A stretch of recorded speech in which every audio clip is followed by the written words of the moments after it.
Obgyn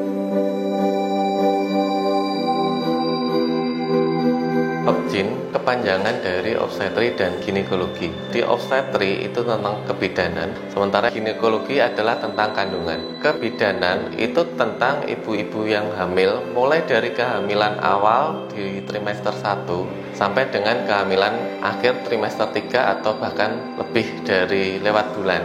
Kandungan adalah kesehatan reproduksi wanita di luar hamil.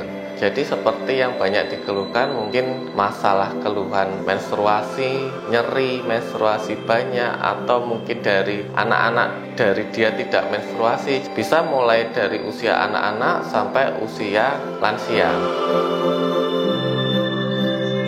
Pada kehamilan awal dia akan banyak mengeluhkan ada pendarahan atau mual muntah yang berlebihan, sampai nanti pada kehamilan lebih bulan, misalnya sampai kelewat tanggalnya kok belum lahir-lahir. Nah, pemeriksaan biasanya yang perlu dilakukan pada ibu hamil adalah USG.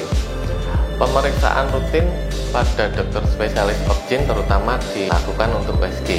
Jadi di sini rutin itu tidak seperti rutin di bidan ya, karena kalau pemeriksaan di bidan hanya dari pemeriksaan awal saja. Kalau ke SPOG atau ke dokter, kita lakukan pemeriksaan dengan USG. Di sini untuk memastikan dari posisi bayinya, 1, 2, dari beratnya, dari usia kehamilannya, kemudian perkiraan tanggal lahirnya, kemudian juga dilihat jumlah ketubannya sama posisi plasentanya. Itu nanti untuk menentukan kira-kira perkembangan bayinya bagaimana, cara persalinannya bagaimana, kapan bayi ini akan dilahirkan, dan kemungkinan juga bisa mendeteksi resiko-resiko yang bisa terjadi pada kehamilan.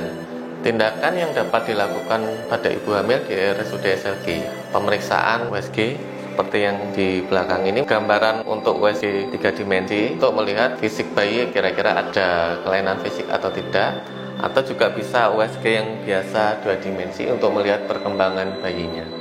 Dengan alat pemeriksaan NST, rekam jantung bayi. Biasanya memang rekam jantung bayi dilakukan dengan indikasi tertentu, misalnya gerak janin bayi berkurang, atau pada kondisi ketuban yang sudah merembes, atau pada kondisi kehamilan sudah lewat tanggalnya.